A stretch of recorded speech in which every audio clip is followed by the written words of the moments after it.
tous, j'espère que vous allez bien. Encore une petite vidéo CAC 40 versus le PEA. La ruine continue, donc on va faire un peu le point sur ce portefeuille qui a perdu des lignes et qui a aussi perdu de l'argent pour ne pas changer. Bien sûr, avant de commencer, les recommandations d'usage. Cette vidéo est à but pédagogique, en aucun cas un conseil d'investissement. Les exemples de valeur et les analyses données lors des séances ne sont que mon point de vue ou mes positions personnelles. Vous restez de ce fait les seuls maîtres de vos possibles plus-values, mais aussi moins-values. La possibilité de perdre une partie de la totalité capital ne doit pas être perdue de vue pour ceux qui suivent ma chaîne. Nous y sommes en fin de semaine et du coup, je reviens sur le portefeuille de la semaine dernière. Semaine dernière, j'avais 16 465 € sur le portefeuille et dans les lignes, j'avais un peu plus de lignes que maintenant. Alors pour information, j'ai vendu des lignes. J'ai vendu par exemple la ligne Eurofin scientifique qui n'arrêtait pas de chuter. On est passé sous les 50. Une société qui fait partie des sociétés qui sont vadées. Je vous avais dit que je voulais m'en débarrasser progressivement. Donc j'ai dû le faire vendredi, peut-être aller plus bas, mais je ne pouvais pas me permettre de garder la société qui n'arrête pas de chuter, qui pourrait continuer à descendre, peut-être beaucoup plus bas, peut-être à 45, voire même retourner à 35. Donc j'ai coupé la position et automatiquement j'ai récupéré de l'argent. Autre valeur que j'ai vendue, c'est Visiomed, qui a donné des résultats et qui derrière n'a absolument rien foutu. Elle n'a pas arrêté de chuter, donc j'ai préféré m'en débarrasser. C'était un trade qui s'est retourné contre moi.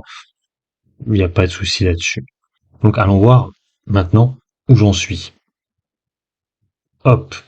Donc, vous le voyez, donc comme je l'ai dit, j'ai un peu moins de lignes, et là, du coup, vous voyez que la ruine continue. J'ai 16 273 € maintenant. Donc la chute a continué. Donc ce qui s'est passé, c'est que bon, vous voyez, comme je vous l'ai dit, j'ai moins de lignes.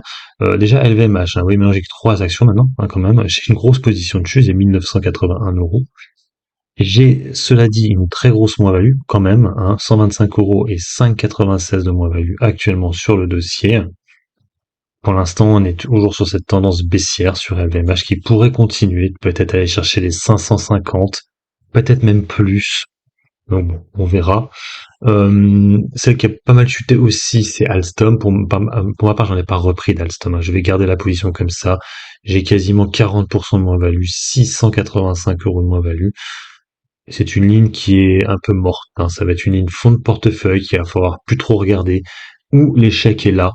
Et le seul moyen de valider cet échec, ce serait de vendre la position.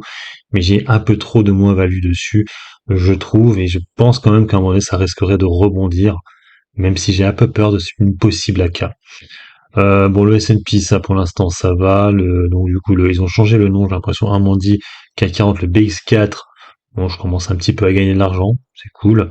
J'ai repris aussi, du coup, j'ai fait la vidéo Atos, une toute petite ligne, 366 € pour le fun. J'avais de l'argent qui me servait à rien, je me dis tiens, on va prendre ça. Bouygues, j'ai toujours pas rien changé. Il y a Coface, il faudra peut-être que j'en reprenne, mais en dessous des 11. Là, c'est vrai qu'on commence à y aller, si on arrive vers les 10-50, ce serait pas mal pour en reprendre. Dassault Systèmes, pour l'instant, je ne fais rien. Donc, LVMH, je dis, j'en ai pris deux autres. Neoen, pour l'instant, je ne fais rien, mais je suis en très grosse moins-value. Rubis, toujours pareil, je ne fais rien, je suis en très grosse moins-value. Technip, belle plus-value, mais j'ai pas une très grosse position sur Technip. Téléperformance, la moins-value continue, 17% toujours. Thales, c'est l'un des seuls dossiers où je suis en plus-value. J'en avais repris un petit peu il y a quelques jours de ça, donc j'ai eu 166 €. Ubisoft, pour l'instant, ça fait le taf. Il va falloir peut-être que je m'en débarrasse. Là, ce week-end, on a eu une bonne nouvelle par rapport je crois que c'est Activision qui a été vendu à Microsoft. Je crois que c'est validé maintenant. Donc, il faut savoir que si l'accord avait lieu, en fait, du coup, Ubisoft aura le droit de vendre sur sa plateforme, d'utiliser les jeux des jeux de Microsoft, pas de Microsoft, maintenant de Microsoft finalement, d'Activision sur leur plateforme, et du coup ça leur fera des revenus.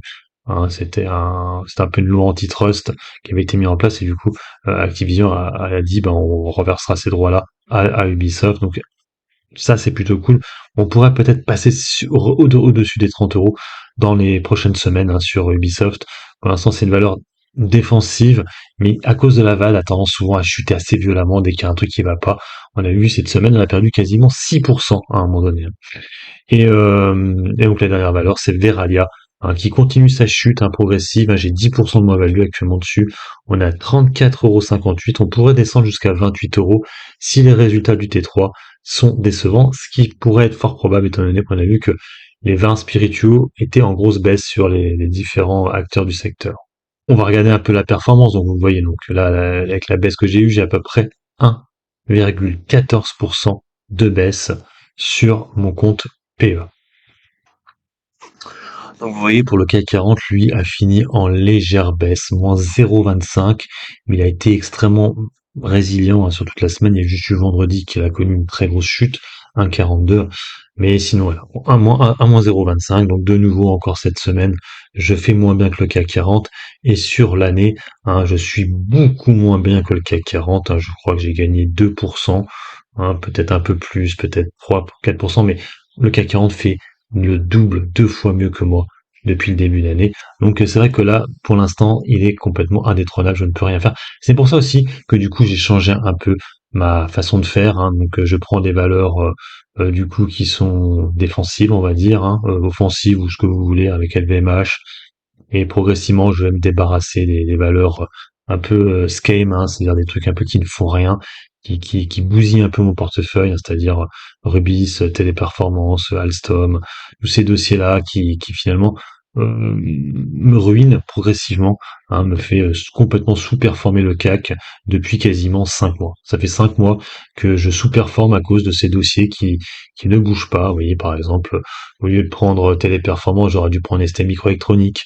Au lieu de prendre Rubis, j'aurais dû prendre Total Energy, et ainsi de suite. Au lieu de prendre Alstom, j'aurais dû prendre Air Liquide. Voilà, des trucs comme ça que je n'ai pas fait, qui fait que je suis complètement à la rue et je suis l'investisseur ruiné. Allez, sur ce, moi je vous laisse. N'hésitez pas à mettre un commentaire sur la vidéo, un petit pouce bleu, c'est motivant, et vous abonnez à la chaîne si vous aimez le contenu. Allez, ciao ciao.